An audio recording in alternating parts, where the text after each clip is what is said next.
아멘. 잠시 기도하겠습니다. 주님 감사합니다. 주님 말씀 들고 섰습니다. 전하는 말 한마디 한마디마다 주의 음성 되게 하여 주옵소서. 아멘 할 때에 주님께서 역사하여 주옵시고 인생 가운데 인생의 목적을 발견하고 주께 영광 돌리는 주님의 사람 되게 하여 주옵소서. 성령께서 이 시간도 부족한 종을 붙드시고 사용하여 주시옵소서. 예수님의 이름으로 기도하옵나이다. 아멘. 옆 사람과 인사 나누겠습니다. 예수님의 이름으로 축복합니다. 사랑합니다.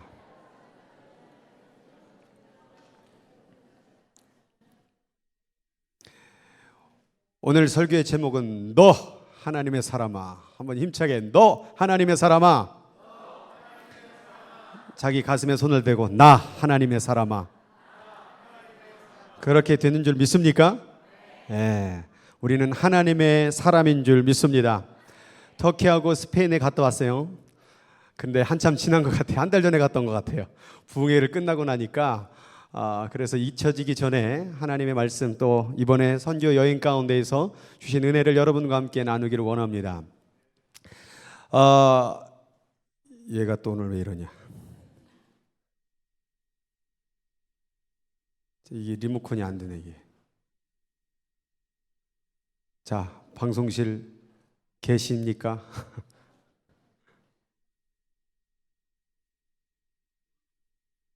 이게 안 되네. 아침엔 됐는데.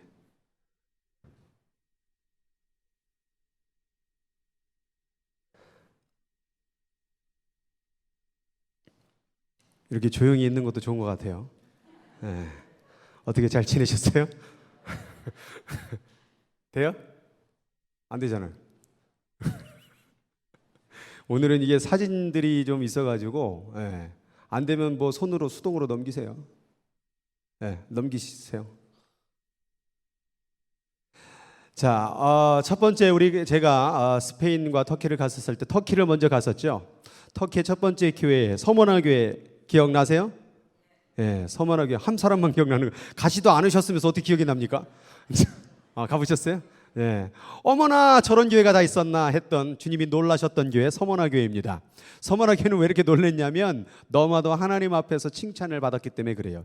계시록 가운데 7교회가 있습니다. 그 7교회 가운데서 이 서머나 교회는 하나님 앞에 칭찬을 받았던 그런 교회입니다. 서머나 교회는 폴리캅이라는 담임 목사님이 계셨어요. 이 폴리캅이 유명한 교회인데요. 지금 이 세워진 교회는 서머나 교회라고도 하고 폴리캅 기념교회라고 되어져 있습니다. 잘 보이실지 모르겠지만 저 문패에 보면 폴리캅이라는 글이 쓰여 있지요. 폴리캅이 누구냐면 다음으로 넘기면 폴리캅은 이런 예화로 유명합니다. 86년 동안에 하나님을 섬겨왔는데 그 86세 때에 로마의 박해 때에 한 번만 예수를 부인하라. 그럼 내가 너를 살려주겠다. 이렇게 당시에 많은 재판관들이 또 이때 당시에 고위 공직자들이 이렇게 권면을 했습니다. 그럴 때에 이 폴리캅이 유명한 말씀을 남기게 되죠. 86년 동안 한 번도 주님이 나를 버린 적이 없는데 내가 어찌 주님을 버리리요 하고 불에 화형으로 타주고 죽게 순교하게 됩니다. 바로 그 폴리캅이 담임을 맡았던 이 서머나 교회는 그 폴리캅을 중심으로 한 그 신앙의 전승을 이어받아서 끝까지 하나님 앞에 칭찬받는 교회로 서갔다고 합니다. 다음으로 보면은 에베소 교회로 움직이게 되는데 이 터키 지역에 이 요한계시록의 7교회가 다 있더라고요. 근데 우리가 시간이 없어가지고 다 가지는 못했습니다. 그래서 서머나와 에베소 그리고 이따가 라오디게아 그 지역을 방문했는데요. 이 에베소 지역은 지금 눈에 보일 때는 이렇게 기둥들만 이렇게 서 있는 것을 볼 수가 있는데요. 지진으로 인해서 또 여러 가지 전쟁으로 인해서 많이 무너진 폐허 같이 보이게 됩니다. 이 지금으로도 이렇게 기둥만 보더라도 당시에 에베소 교회, 에베소 지역이 얼마나 화려하고 멋있었는지를 가늠할 수가 있는데요. 여기는 지금 해안과 굉장히 가까운 지역입니다.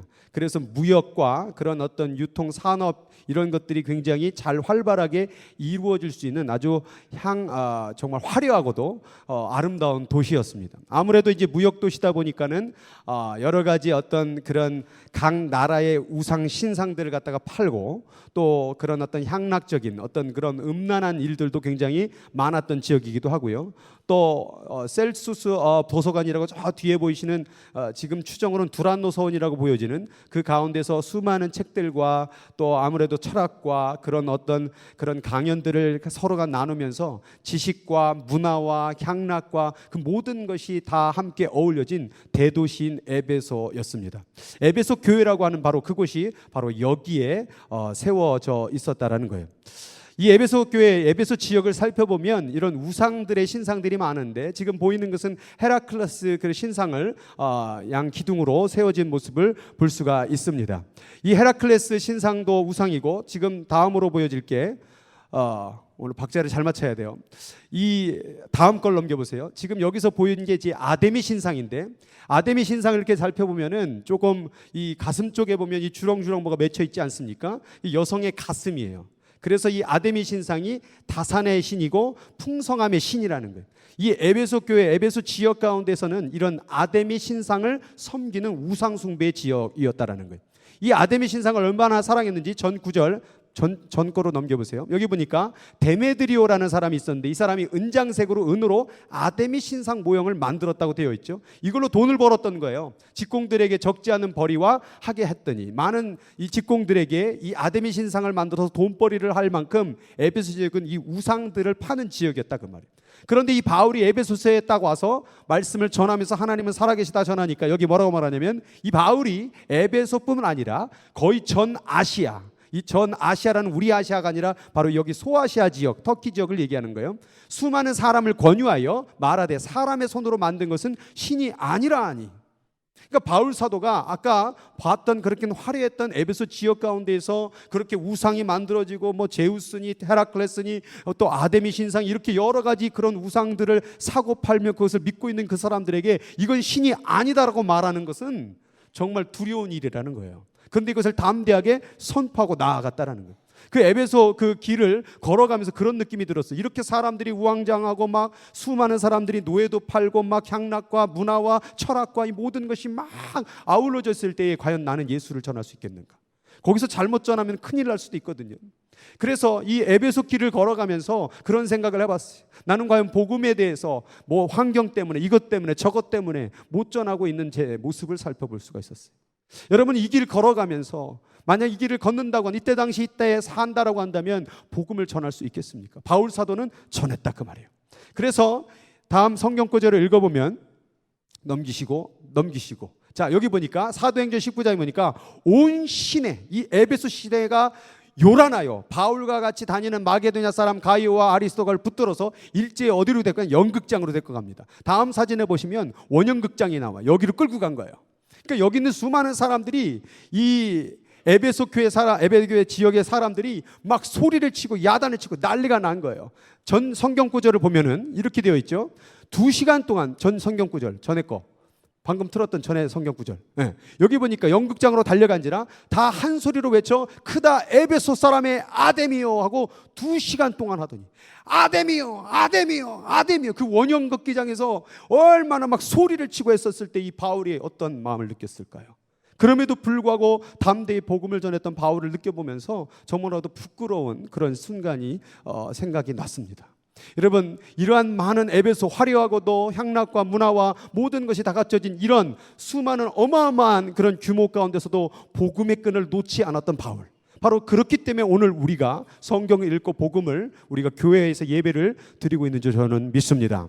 다음에 보시면 이게 바로 박해의 문이라고 그러는데 이 박해의 문은 왜 박해의 문이냐면 박해를 해서가 아니라 아까 그 원형 경기장에서 돌을 취하다가 후세에 기념교회를 세울 때에 이 박해받은 그 원형 경기장의 돌을 가져다가 세운 문, 이 문이 박해의 문이에요. 그래서 그 돌을 그대로 옮겨서 지은 문이 박해의 문인데 이 박해의 문을 통과해서 지나가면 뭐가 나오냐면 바로 사도 요한의 무덤이 나옵니다. 여기다가 에베소 교회를 지은 거예요. 여기가 바로 사도 요한의 기념교회가 만들어진 에베소 교회가 있었다는 거예요. 영상이 길어져서 사진이 많아서 오늘 올리진 못했지만 여기서 같이 함께 손을 붙잡고 기도를 하는데 눈시울이 너무 뜨겁더라고요. 사도 요한이 정말 100세 정도까지 살으셨는데 그때까지 그 모진 고난과 핍박 속에서 끝까지 복음을 전하다가 여기에 묻혀지기까지 때로는 밤모섬의 유양을 가서 정말 거기서 요한계시록을 쓰고 다시 돌아와 그 늙은 나이에 사도 요한복음과 요한 1, 2, 3서를 썼던 사도 요한, 그리고 예수님의 마리아, 예수님의 어머니죠. 어머니를 부탁해달라고 그래서 마리아를 위한 집을 만들고 그 집이 있었던 터에 우리는 가진 않았지만 거기 마리아 교회가 있었습니다. 그렇게 끝까지 예수님의 말씀과 복음에 의해서 끝까지 전했던 그 사도 요한의 그 메시지가 생각나니까 이 무덤 속에서 눈물을 흘릴 수밖에 없었습니다. 사도 요한이 그렇게 복음을 전했던 거예요. 그리고 나서 이 사도 요한이 요한계시록에서 말씀을 전하는 일이 벌어지는데, 요한계시록에 보면 이렇게 나와 있습니다. 에베소 교회의 사자에게 편지하라.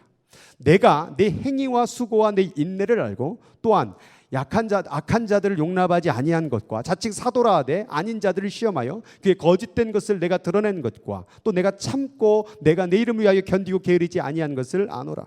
실로 당시에 에베소 교인들은 그렇게 견뎠습니다. 에베소라는 뜻이요, 인내라는 뜻이래요.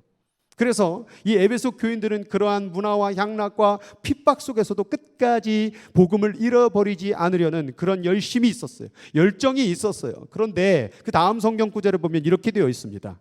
그러나 너를 책망할 것이 있는데 너의 처음 사랑을 버렸느니라.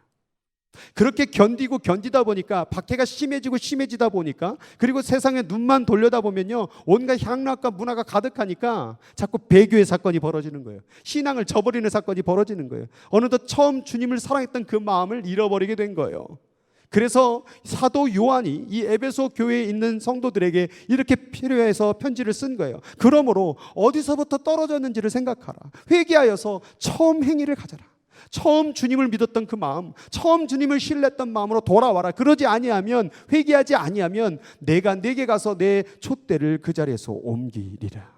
이렇게 무서운 말씀으로 에베소 교회에게 편지의 권면을 드렸다라고 성경에 적혀져 있습니다.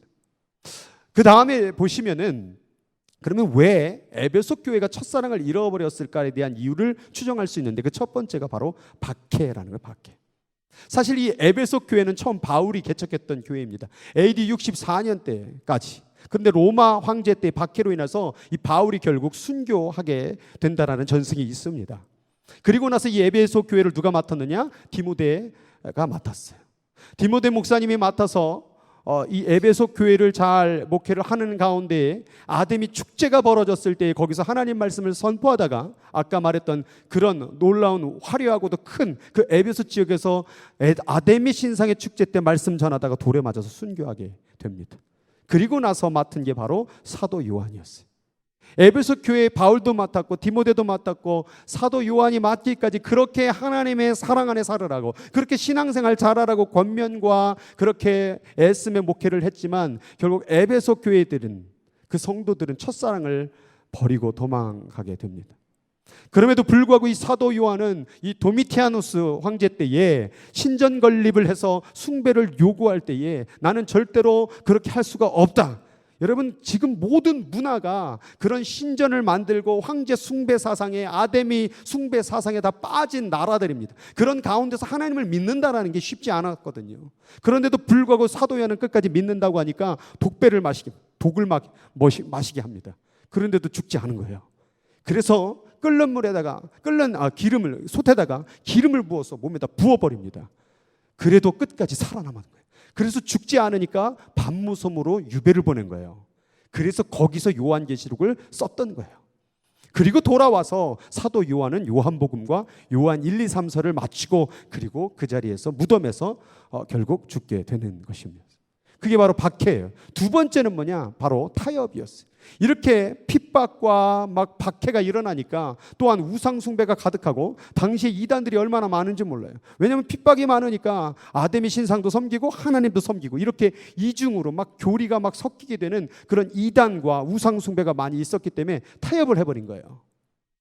그래서 바울 사도가 정말 하나님의 복음을 전했지만은 그들은 타협했고, 디모데 사도가 그렇게 전했지만 타협해 버렸고, 또 사도 요한이 그렇게 복음을 전했지만은 그들은 타협하고 변질했다라는 거예요. 그래서 첫사랑을 잃어버리게 된 거예요. 세 번째로는 왜 에베소 교회가 첫사랑을 잃어버렸느냐? 길거리를 걸어가다 보니까 발자국이 보여요. 그래서 이게 뭐냐고 물었더니 이 발자국이 성인이 됐는지 안 됐는지, 매춘부하고 관계를 가질 수 있는지 없는지를 확인하기 위한 발 길이를 재는 거래요. 그래서 이거보다 발이 작으면 매춘부에게 갈 수가 없고, 이거보다 크면 매춘부에게 갈 수 있을 만큼 타락한 도시였다라는 거예요. 사실 이 아데미 신상에게 예배드리는 방식은요, 다 온갖 빨개 벗고 거기에 있는 그 신전을 섬기는 그런 신녀들과 함께 성관계를 갖는 게 아데미 신상을 예배하는 방법이었어요. 그러니까 그런 핍박을 받느니 차라리 그렇게 예배를 드리고 타협하는, 쾌락과 타협하는 이런 일들이 벌어진 게 바로 에베소 교회였다라는 거예요. 그러니까 사도 요한은 그 중심에 서서 첫사랑을 회복하라고, 예수를 똑바로 믿으라고 그렇게 권면을 할 수밖에 없었던 것이죠. 네 번째는 에베소 교회가 첫사랑을 잃어버렸던 이유를 뭘까 생각해 보니까 바로 사랑을 잃어버렸기 때문에 그런 거예요. 여러분, 고난이 막 어려운 일이 다가오면요, 또 힘든 일이 다가오면요, 자꾸 옆 사람을 생각할 겨를이 없습니다. 나부터 살고자 하는 그런 욕구가 일어나는 게 사람이라는 거예요. 그러다 보니까 성도들의 관계가 자꾸 깨지기 시작하는 거예요. 어떤 사람들은 정지하기 시작하죠. 나는 예수 잘 믿는데 너는 이런 좀 어려움이 있다고 교회를 떠나느냐. 이런 관계가 점점 깨지고 보담아주고 안아주는 사건들이 없었다라는 거예요. 그래서 사도 요한이 반모섬에서 유배를 마치고 돌아왔었을 때에 요한 1, 2, 3서를 썼는데 거기에 가장 많이 나오는 말이 뭡니까? 사랑하라는 거예요. 사랑하라.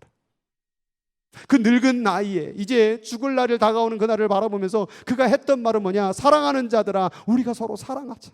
박해가 있다고 할지라도, 세상에 향락이 있다고 할지라도 우리 서로 사랑하여 연합하여서 끝까지 하나님의 복음을 전해야 되지 않겠냐. 그래서 사랑하자. 사랑은 하나님께 속한 것이다. 그러니까 너희들은 사랑해야 된다. 사랑하는 자마다 하나님의 뜻을 알고 하나님이 그 안에 있는 줄 우리가 안다라고 그렇게 계속 권면을 했던 거예요. 그러나 서로가 서로에게 원망과 불평과 혹은 세상으로 배교와 그런 사건으로 결국 그들의 사랑을 포기했어요. 거기 남은 성도들이 이렇게 마지막 사도 요한에게 설교를 부탁합니다. 사도 요한 선생님이요, 사도 요한 목사님이요, 한 번만 더 설교해 주십시오. 그러면 힘을 내서 그 노쇠한 그 몸을 이끌어서 한마디 설교를 했는데 그 마지막 한마디는 뭐였느냐? 여러분 형제들이요, 서로 사랑하십시오. 그리고서는 다시 강단에서 내려오는 거예요. 한 번만 더 설교해 주십시오 하면 다 힘겹게 올라가서 또 뭐라고 했느냐? 서로 사랑하십시오. 그렇게 자꾸 하니까 사람들이 말한 거예요. 왜 자꾸 사랑하라는 그 말만 설교합니까? 라고 했을 때 사도 요한이 그렇게 말했다고 합니다. 이것이 주님의 명령이었습니다. 박해가 있을 때나 고난이 있을 때나 우리가 서로 사랑하는 삶을 잃어버리면 안 됩니다. 우리가 서로 사랑하지 못하면 하나님을 사랑할 수가 없습니다. 하나님만 사랑한다고 말하면서 형제와 이웃을 미워한다고 하면 그것은 하나님을 사랑하는 것이 아닙니다. 형제들이여, 서로 사랑하십시오. 그렇게 마지막까지 사랑하라고 권면하고 이 땅을 떠났던 것이 바로 사도 요한이었습니다.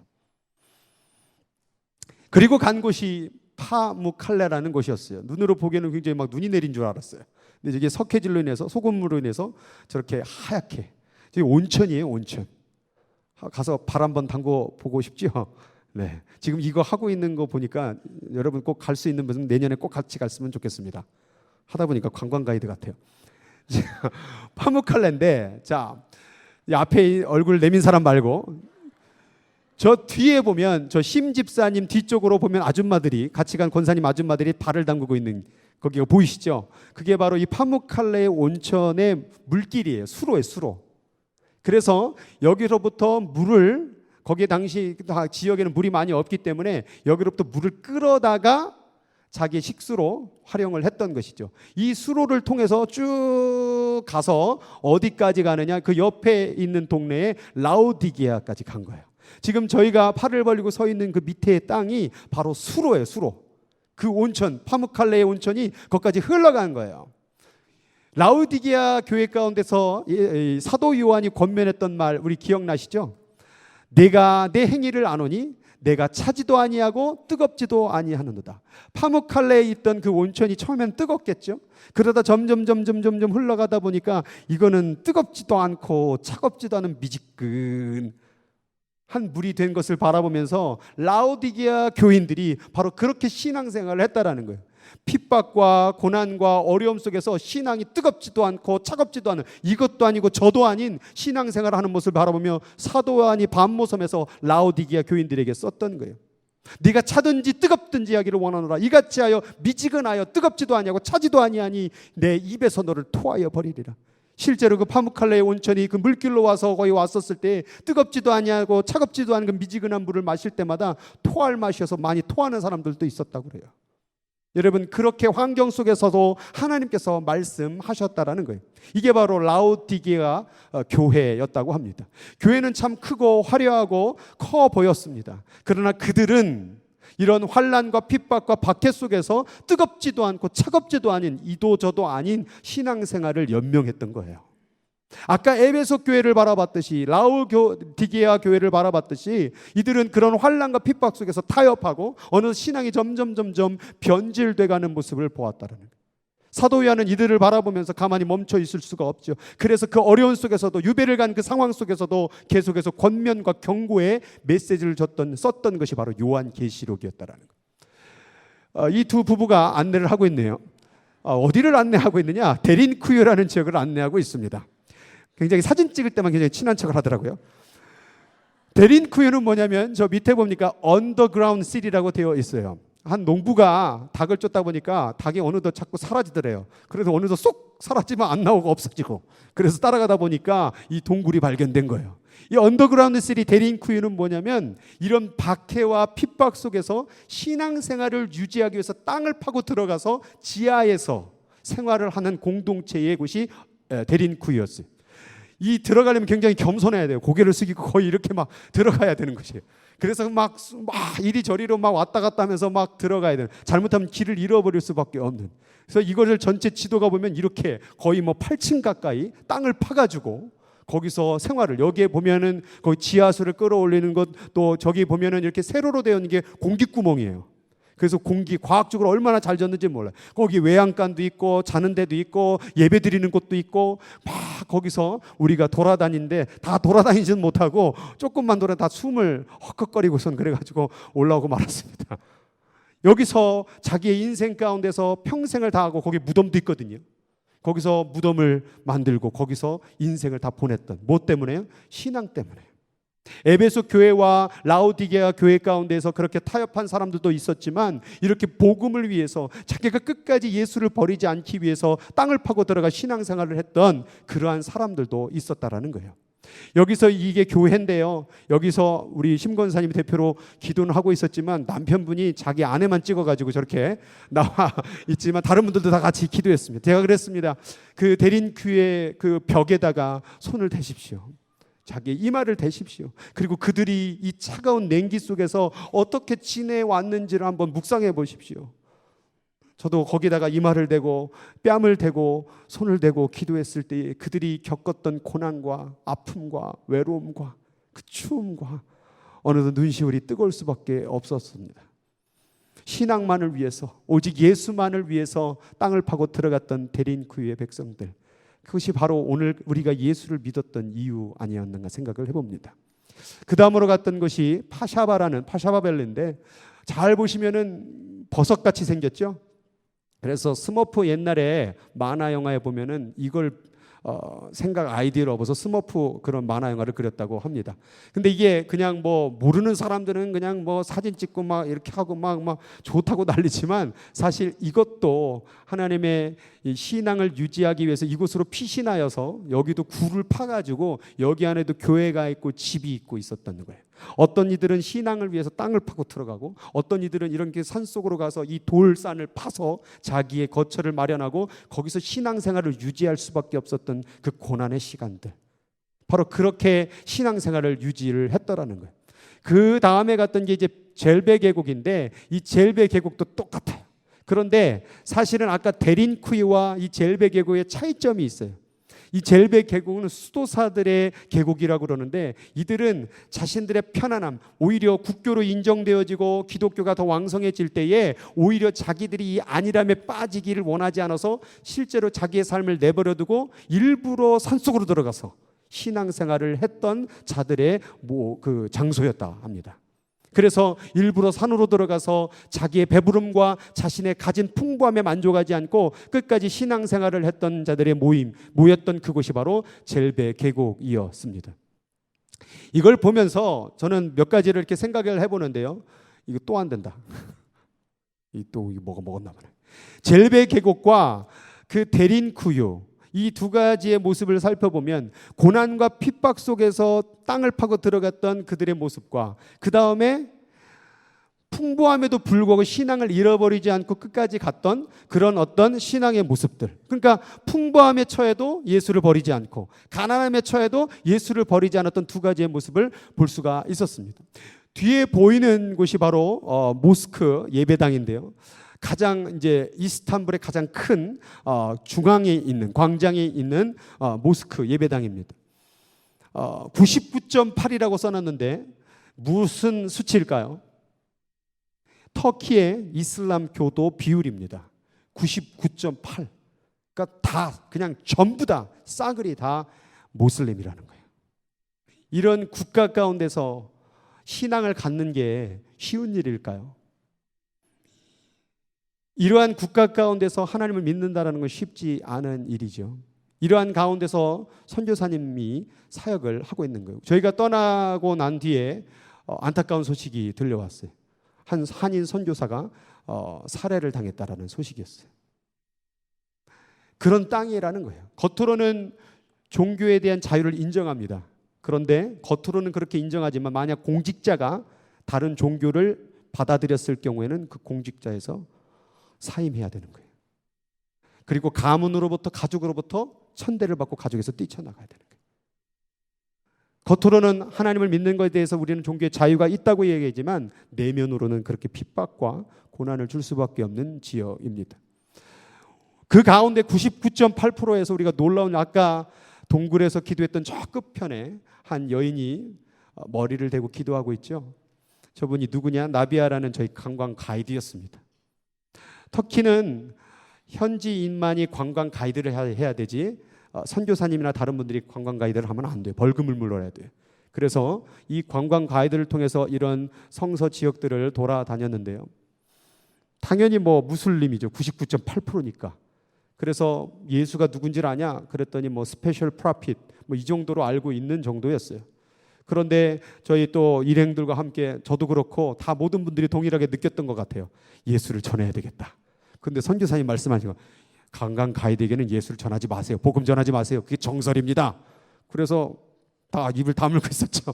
근데 기도를 했어요. 근데 또 우리 가진 일행 중에 또 용기 있는 또 모 권사님께서 담나게 복음을 예수가 누군지를 아냐 막 그러다가 또 선교사한테 야단 맞고 다시 또 하지 말다가 또 전하고 그러는 역사가 벌어진 거예요. 버스 안에서 관광 뭐 이렇게 얘기를 하다가 갑자기 이 나비아가 눈물을 흘리는 거예요. 그래서 권사님이 선교사님 나비아가 울어요. 그렇죠. 선교사님 깜짝 놀란 거예요. 왜? 무슨 일이에요? 상황을 설명해 주세요. 그러고 나니까는 이 나비아가 그동안에 자신이 알라를 섬겨왔고 이 모슬림 이슬람 국가에서 살아다 보니까 그냥 성경은 많이 알아요. 관광 가이드를 하다 보니 고고학도 공부하고 여러 가지 지식을 많이 알다 보니까 나름대로 기도를 다 해봤지만 자기에게 주어진 건 없었던 거예요. 사실은 이혼을 했었고 그 이혼은 상황 가운데서 그 아픔과 괴로움 속에서 굉장히 힘듦의 시간을 가지고 있었던 거예요. 터키는 이 남성이라는 우월 사상이 있어가지고 여성을 막 많이 핍박하고 막 폭력을 행사하는 일들이 많다고 합니다. 그래서 길거리에 보니까 여성들의 포스터를 붙여놓고 더 이상 남성들의 그런 어떤 권력의 핍박에 그런 폭력으로부터 우리를 뭐 이렇게 행사하는 그런 이야기들을 거를 굉장히 많이 했다고 되더라고요. 그래서 그런 가운데에서 이 복음을 끝까지 전했는데 제가 둘째 날에 다시 한번 저하고 만났어요. 아침에. 그래서 제가 아침에 만나가지고 같이 물어보고 기도했어요. 그래서 그냥 영접 기도를 시켜버렸어요. 예수님은 나의 구세주라고 따라하고. 그래서 자기가 어젯밤에 잠이 안 와서 기도를 했는데 나는 어쨌든 자기가 부를 수 있는 시는 다 불렀나 봐요. 그래서 마지막 부른 게 지저스. 예수님 Do something for me. 나를 위해서 뭐 좀 해보세요 좀. 그렇게 기도를 했는데 우리가 가서 막 그렇게 복음을 전했던 거예요. 자꾸 예수 얘기를 꺼내고 막 기도해주고 막 차 안에서 기도해주고 그러다 보니까 이 사람이 관광 가이드는 안 하고 자기 간증 얘기를 하고 어쨌든 간에 99.8%에서 이 한 여인의 생명이 하나님 앞으로 옮겨지는 역사를 경험할 수가 있었습니다. 하나님께 영광의 박수 돌립니다. 그래서 선교사님에게 맡기고 계속해서 앞으로 우리가 가게 되면 이분을 꼭 불러달라고. 그래서 앞으로 이제 우리가 딱 현지에다가 우리 선교사님, 관광 가이드 선교사님을 딱 박아놨습니다. 가기만 하면 되고 잘 인도해 줄 겁니다. 선교사님 교회를 갔습니다. 한번 사진 잠깐 보도록 하겠습니다. 선교사님 교회를 갔었는데 아파트를 빌려서 렌트해서 하는 교회. 근데 소리를 크게 낼 수는 없대요. 그래서 조그만 아파트에서 이게 예배당입니다. 그래서 함께 이렇게 모여서 같이 기도도 하고 선교사님이 가슴에 뭐 이렇게 푹 받쳤는지 눈물을 막 흘리시면서 이렇게 이야기를 해 나누어 주셨습니다. 이곳에서 너무 큰 소리로도 찬양할 수 없고 큰 소리로 기도할 수도 없고 또 이것이 소리가 나가게 되면 또 이 선교 사역 가운데 꼭 지장이 있기 때문에 큰 소리로도 기도하지 못하고 예배하지 못했지만 끝까지 여기서 하나님의 복음을 위해서 애썼던 그런 선교사님의 모습을 보면서 참 남은 인생 가운데 이분들도 미국에 사셨다가 이쪽으로 가신 분들인데 뭐가 아쉬워서 뭐가 더 얻고자 뭐 때문에 갔을까? 결국 복음 때문에 간 거 아니겠습니까? 그래서 선교사님의 마음을 더 깨닫고 느낄 수 있는 시간이 된 것 같습니다. 그래서 기도해 드리고 저희는 이제 이 자리를 옮겨서 이제 스페인으로 가게 됩니다. 저 뒤에 보이시는 또 저것도 수로예요. 그렇게 다리처럼 보이는 거 있죠? 그 로마 당시의 시대 가운데서 항상 수로를 통해서 그 도시에 물을 공급하기 위해서 만든 거고요. 그 수로 옆에 아주 되게 식당이 맛있는 데가 있었어요. 그래서 저거를 찍어놨는데 잊을 수 없는 식당이었어요. 왜냐하면 제가 돈을 냈기 때문에 그렇죠. 그래서 잊을 수가 없어요. 제 돈 거금을 낸 것이었기 때문에 저기서 식사를 하고 둘러봤습니다. 스페인은 똘레도라는 옛 수도만 봤는데요. 되게 멋있고 화려한 느낄 수가 있었습니다. 고대 역사 가운데서 스페인의 명성하면 유명하잖아요. 그래서 그런 스페인의 너무 놀랍고 화려한 그런 건물들, 멋있는 모습을 볼 수가 있었습니다.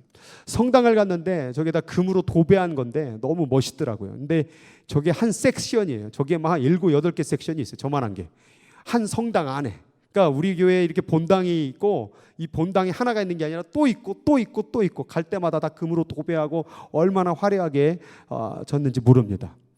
그런 화려함 속에서 느낄 수 있었던 것은 뭐냐면 이들이 화려함에 치중한 나머지 신앙의 본질을 잃어버리지 않았는가 하는 생각을 하게 되었습니다.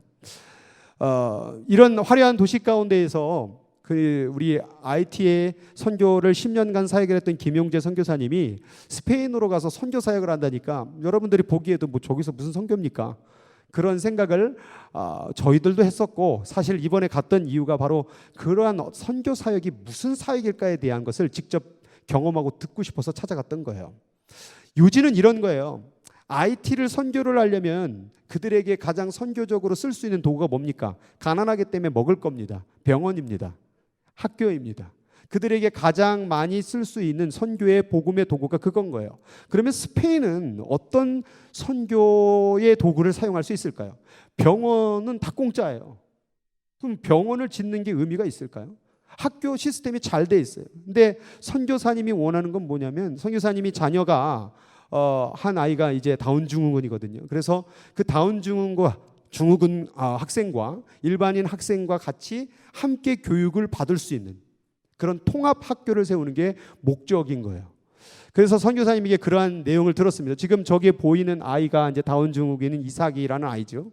그러니까 선교사님 집에서 그런 지금 지하에 주차장을 개발해서 그 사무실로 만들었는데 스페인은 나라가 복지 정책이 잘 돼 있기 때문에 올바른 커리큘럼과 교육의 경력과 그런 것이 인증이 되기만 하면 땅이든 건물이든 다 공짜로 지어줄 수 있는 그런 힘을 가진 나라예요. 그러니까 선교사님이 하기를 원하는 게 뭐냐면 지금 이 부지가 교육 부지로 나온 거예요. 이게 지금 새로운 타운인데 이 부지 가운데서 학교 부지로만 쓸 수가 있는데 이게 그린벨트로 묶여 있다가 풀렸다 했던 거예요.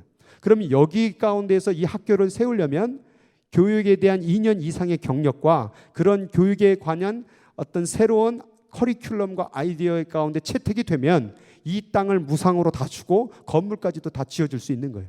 그래서 선교사님이 사모님이 스페인 분이기 때문에 이 스페인에서 사역을 어떻게 복음을 전할 수 있을까를 고민하다가 이 가운데서 하나님의 나라를 세우기 위해서 병원이 아닌 학교를 세워서 학교를 통하여 복음을 세우길 원하는 비전을 세우신 거예요. 근데 사실은 이것을 시작을 했었는데 중간에 한 이렇게 지원을 해주시는 분이 달라스인가 어디 계셨는데 그분이 그 사역에 대한 중단을 내려버린 거예요. 그래서 지금 학교가 문을 닫고 정체 상태에 있는 거예요. 그래서 지금 그런 상태에서 한국에 가셨다가 한국의 한 의사 부부가 지금 기본 자금이 한 12만 원 정도가 필요한데 6만 불을 헌금해 주신 거예요.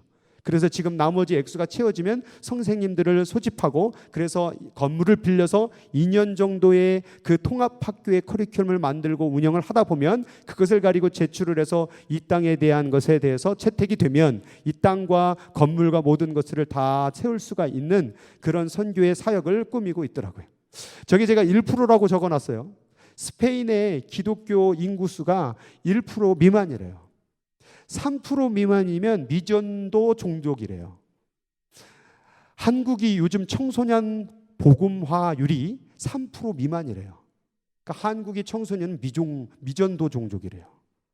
그래서 요즘에 미국에 있는 선교사님들이 영어라는 툴을 가지고 한국으로 선교해야 된다고 들어가는 분들이 계십니다. 한국이 선교지가 돼버렸어요. 제가 이번에 선교를 통하여서 느꼈던 것이 뭐냐면 가난하다고 해서 꼭 복음이 전해지고 선교를 해야 되는 지역만 되는 게 아니라는 거예요. 부한 곳, 잘 사는 곳, 심지어 이 미국 땅에도 복음이 전해져야 된다는 사실이에요.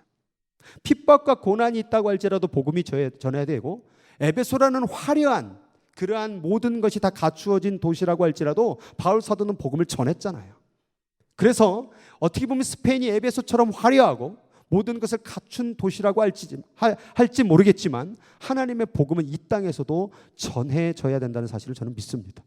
그래서 선교사님을 이곳으로 보낸 거라고 생각이 들고 또 IT 땅 가운데 사무엘 목사님이 있는 것이고 또 터키 땅에는 우리 또 김기쁨 김사랑 선교사님이 계신 것이고 핍박이 있는 곳에도 복음이 전해되고 핍박이 없고 안일한 가운데서 사는 곳에서도 복음이 전해져야 된다는 사실을 생각을 해보게 됩니다. 빌립보서 4장 12절 말씀을 같이 한번 읽어볼까요? 나는 비천에 처할 줄도 알고 풍부에 처할 줄도 알아. 모든 일, 곧 배부름과 배고픔과 풍부와 궁핍에도 처할 줄 아는 일체의 비결을 배웠노라. 여러분, 바울 사도가 뭐 때문에 배고픔과 풍부함에도 일체의 비결을 배울 수 있었을까요? 그것은 바로 예수 그리스도에 대한 복음 때문에 그랬던 거예요. 바울 사도는 비천함에도 처할 때도 있었어요. 또 풍부함에 처할 때도 있었어요. 여러분, 꼭 복음이라는 것이 가난해야지만 복음이 전해지는 게 아니에요. 꼭 문제만 있어야만 복음이 전해지는 게 아니에요. 여러분, 때로는 우리가 안일하게 살 때도 우리가 모든 조건이 다 채워지고 배부른 상황 속에서도 하나님의 복음은 내게도 전해져야 된다는 사실이에요. 여기 가운데에서 문제가 있는 분들도 있을 거예요. 고난이 있는 분들, 질병이 있는 분들도 있을 거예요. 또한 건강한 분도 있는 줄 알아요. 또 다른 사람보다 또 잘 사는 분도 있는 줄 알아요. 그러나 하나님은 풍부한 자에게도 가난한 자에게도 복음은 전해져야 된다는 거예요.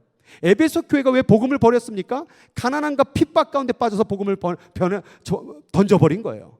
또한 화려함과 향락 속에서 복음을 저버린 거예요. 여러분, 복음이라는 것은 풍부함도 문제가 될 수 있고 가난함도 문제가 될 수 있는 거예요. 그래서 내 삶 가운데 꼭 고난이 있다 해서 하나님의 은혜를 많이 받는 것도 아니에요. 또 내 삶 가운데 풍부했다고 해서 내가 하나님의 은혜를 많이 받아 자랑할 것도 없어요. 우리는 풍부하거나 가난하거나 배고프거나 배부르거나 항상 예수 그리스도로 살고자 하는 일체의 비결을 배워야 될 줄 믿습니다. 바로 그것이 오늘 이번에 스페인 선교였고 그 다음에 터키의 선교였고 우리가 IT 땅의 선교라는 것이 가난한 나라든 부자 나라든 또한 배고픈 나라든 배부른 나라든 어떤 땅이든 간에 중요한 것은 그 나라가 그 백성이 예수를 믿느냐 안 믿느냐가 중요한 거예요. 내가 잘 먹고 잘 사는지 내가 배고픈지 문제가 아니라 내가 예수를 믿고 있느냐 안 믿고 있느냐가 선교의 대상이 되느냐 안 되느냐의 결정적인 기준이 된다고 저는 믿습니다. 여러분, 오늘 풍부한 분들이 계십니까? 좀 편안하십니까? 당신에게도 복음이 필요합니다. 좀 어렵습니까? 괴롭습니까? 해결할 수 없는 문제로 고난을 당하고 있습니까? 그런 분에게도 복음이 필요한 줄로 믿습니다. 복음은 어떤 사람에게도 전해져야 된다는 거예요. 그래서 오늘 본문 가운데 우리가 먹을 것과 입을 것이 있은즉 족한 줄로 알 것입니다. 먹고 살만하면 되지 않았습니까? 먹을 것이 없는 자들에게 먹을 것을 나눠줘서 먹을 것이 됐다고 한다면 이제는 우리는 다른 것을 바라봐야 된다는 거죠. 그런데 우리는 이미 먹을 것과 입을 것이 있음에도 불구하고 부하려고 한다는 거예요. 부하려고 하는 자들은 시험과 올무 여러 가지 어리석고 해로운 욕심에 떨어지나니 곧 사람으로 파멸과 멸망에 빠지게 하는 것이니라.